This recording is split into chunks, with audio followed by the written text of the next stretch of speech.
The week I met Soofia in her school and they won the Gold Award, just kind of happened to be the same time as they were becoming officially Primary School of the Year.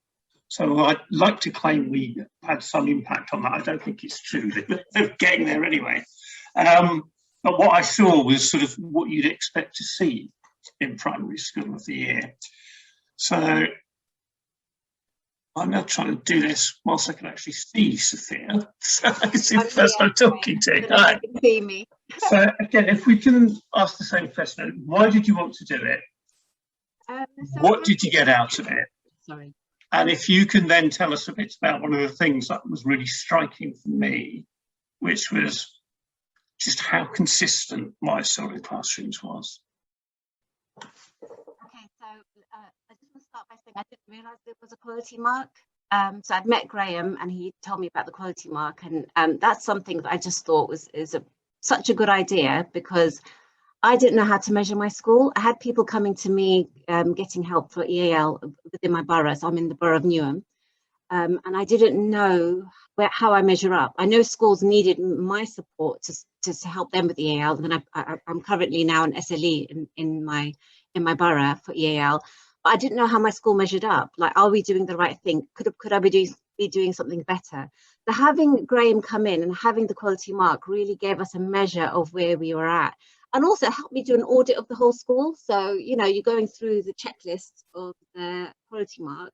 It was a really good way for me to actually go through the whole school and see what was in place, if we had anything missing. It was really useful for me and the whole school to see what we are doing, how we are doing it. And actually staff felt really proud that we got the gold mark, because it means you're doing something right. Yeah, you don't get recognition for things like that sometimes. So yeah, it was really, really helpful for us.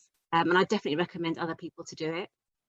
And yeah, it was a week before we got awarded Primary School of the Year. So it's definitely something to do with it, Graham, I think.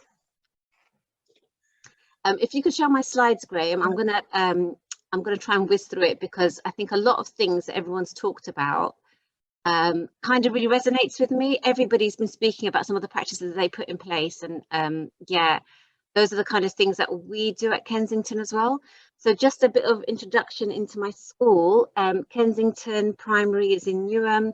We have about 654 children, 86% right now EAL. We have about 50 languages, 51 languages, and we have a really high mobility rate. So in 1 week I could have 10 children join, and the same week I could have 11 children leave. So we're constantly redoing our work and constantly starting some progress, and that child just leaves us. And so my staff here are quite used to working at a high pace. So I'm going to quickly talk to you about some of the things that we do to make sure that EAL is consistent across the school. Graham, if I go to the next slide. Right, so EAL is just part of our school. Being an EAL school, I don't feel like I have an EAL department. I don't have an EAL team as such, because all my staff at school, we're all trained. It's just who we are. This is our school. I put high expectations for EAL pupils. I know a lot of people have spoken about that, but maybe I'll talk a bit about children coming in and giving them the best support so that they can achieve speaking and listening as soon as they can.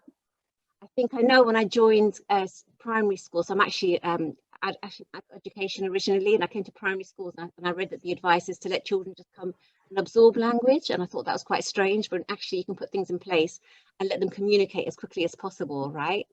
So we have high expectation for EAL pupil. We expect them to be speaking and joining in as quickly as possible.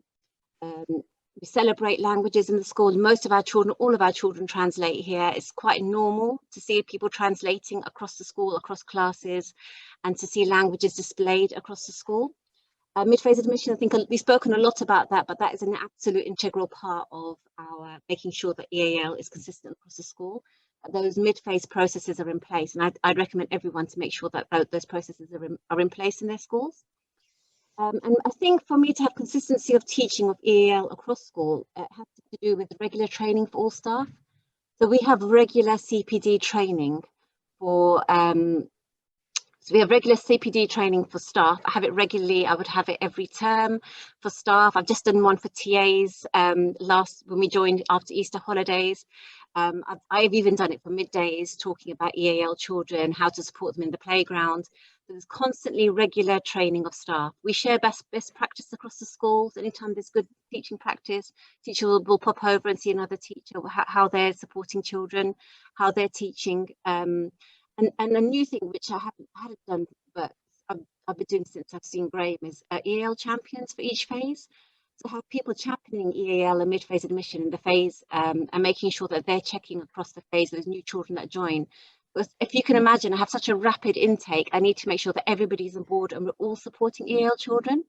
So I think in our school, the ethos is that we're all there to support those children, from the middays to the dinner ladies to the teachers and the TAs. We're all there to translate, we're all there to support each other with EAL children. If you could go to the next slide. And the next slide after that, I think I'll just skip that. It's just some examples of some work. Okay, so because we have such a heavy EAL population at my school, and because of the needs of being in Newham and the types of accommodation our children live in, a lot of our children live in cramped accommodation, they're on the move. A lot of them come from abroad here straight away, and then they're on the move from us as well. And a lot of our families don't have recourse to public funds. We created a new curriculum a couple of years ago. We spent 2 years researching, and we devised a new curriculum which came into play before the lockdown. So we have something called Curriculum K, and we have equal portions: a health curriculum, a communications curriculum, a culture curriculum, and an academics curriculum. So the health curriculum, we have emotional health and physical health being taught at our school, which has really helped our children. So physical health, children every day have a big chunk of their lessons outside, and that's to do with maths as well, but they have active math lessons. So we find that really helps our children with their learning, especially with children living in cramped accommodation. And it's really promoting that physical health for our children. Emotional health came smack bang right at the right time, because we had lockdown with the first COVID wave last year, and we had already just started our emotional health curriculum. So all our children get emotional health lessons from year 1 up to year 6. And so we're teaching children about how to identify emotions. They have emotional health journals. And that has really supported our EAL children as well. And we talk about emotions in different languages, and getting children to be a bit emotionally literate. Now, another thing that's really helped EAL, and I feel like I have less to do because of this, is the communication curriculum. So we have a curriculum which is designed just on speaking and listening across the school. So a lot of our children, EAL children, speaking and listening is not, the way they're living at home. Parents are working long hours, they don't get the opportunity of speaking and listening. And the old curriculum, we found there wasn't enough time for speaking and listening. So now we have a curriculum designed just for speaking and listening.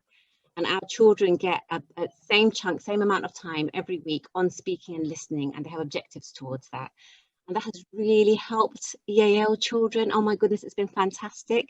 And I just find that EAL differentiation is getting less because there's so much being taught through our curriculum. Also, we have a culture curriculum, and we've just realised that we need to look more on the UK and understanding local area and life in the UK. So that's another thing that we focus on in the school. So what's happening locally and where they live. Taking children, a lot of our children were in East London, they hadn't gone to Westfield.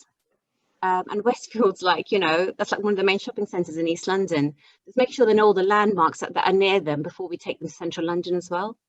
And then we have the academics curriculum, which is English, maths and science. Across it all, there is a massive focus on vocab here. So a whole push has been done across the whole school on just embedding vocab. And yeah, I think that's it. I don't want to over talk, but I think I'll stop there. Thank you, Graham.